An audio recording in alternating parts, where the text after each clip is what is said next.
One afternoon, Toby was resting in the junction yard when Thomas puffed crossly into the station nearby.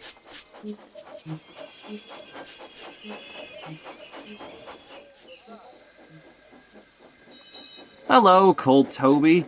"You don't look so cheerful. What's the matter?" "One of my passengers, that's what," muttered Thomas. "Look." And Toby did.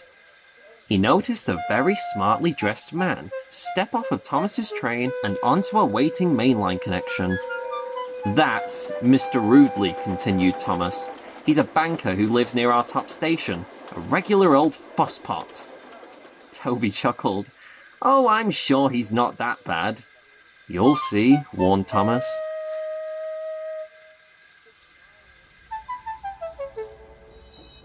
The next day, Toby was chuffing along his tramway with Henrietta when he noticed Mr. Roodley holding out his hand. "He must want me to stop," thought Toby. So he began to slow and came to a halt, very close to where Mr. Roodley stood. But Mr. Roodley didn't move. Toby was a little confused.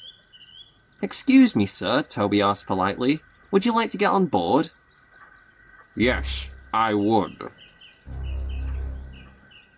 Toby was confused yet again.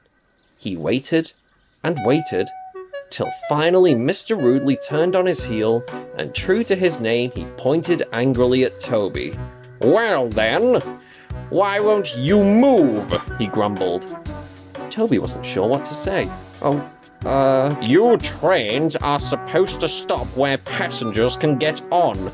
Move forward so I can step on board." Toby inched slowly forward, till Henrietta's steps were in the right place.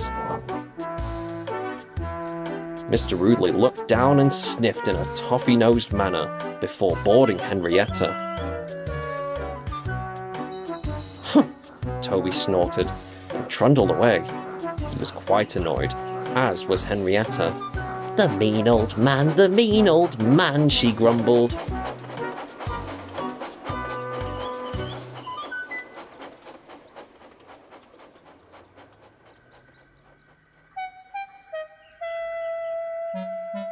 Later that night, he met Thomas at the top sheds. "It's certainly no way to talk to an engine," said Toby crossly. "He's always like that," replied Thomas. "He even complains when Annie's doors are too close. It's ridiculous." Toby thought for a moment. "If he wants us to stop in the right place, he'll have to speak to us, won't he?" "And how's that going to happen?" asked Thomas. "Well, it'll go like this," and Toby explained his plan to Thomas. "Is that it?" Thomas said in a rather unimpressed voice. "Simplicity is all we need," winked Toby.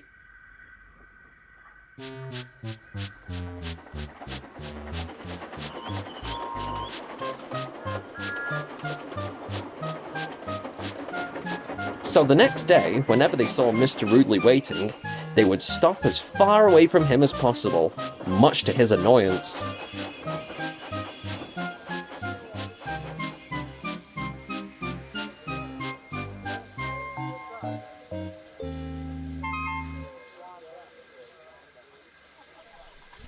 Mr. Roodley soon lost patience and decided to drive to work.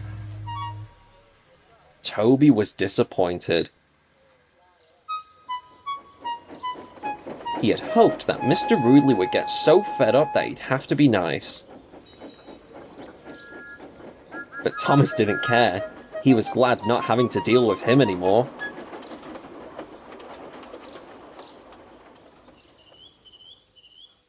That was till one morning, when Thomas found Mr. Roodley waving frantically by a level crossing. "About time! I was wondering when one of you trains was going to come. My car has broken down, and I have a very important meeting. Take me to the junction at once." Thomas was very cross. "No, I won't. Anyway, this isn't the right place for me to be stopping." And he puffed off importantly.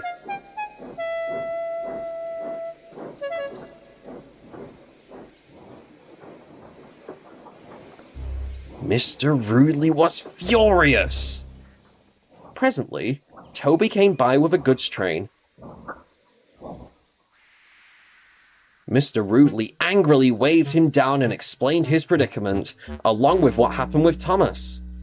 Toby paused and spoke kindly to Mr. Roodley. Perhaps if your manners were a little more pleasant, then perhaps you wouldn't have such trouble getting help. Look here, you silly little box, But he didn't finish his sentence. He thought back to how rude he had been, and began to understand why Thomas hadn't stopped to help. Mr. Roodley paused, and spoke calmly to Toby. Please, can you help me? Toby smiled. Of course. So Mr. Roodley climbed into Toby's cab and rode to the junction.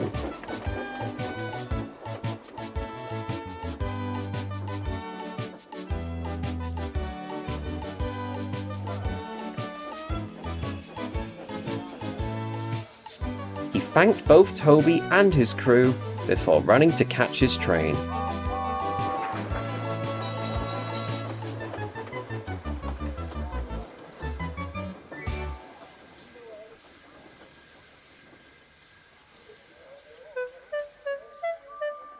Later that evening, Mr. Roodley came to the sheds. I'd like to apologize to both of you for my behavior. It was unbecoming of me and unkind. I hope you'll both forgive me. Toby accepted his apology at once. Thomas begrudgingly followed. But Mr. Roodley wasn't finished yet. Thanks to you, Toby. I arrived on time and my meeting went well. I even got promoted to bank manager. Seems having good manners really does pay. Oh yes, chuckled Toby. It really does.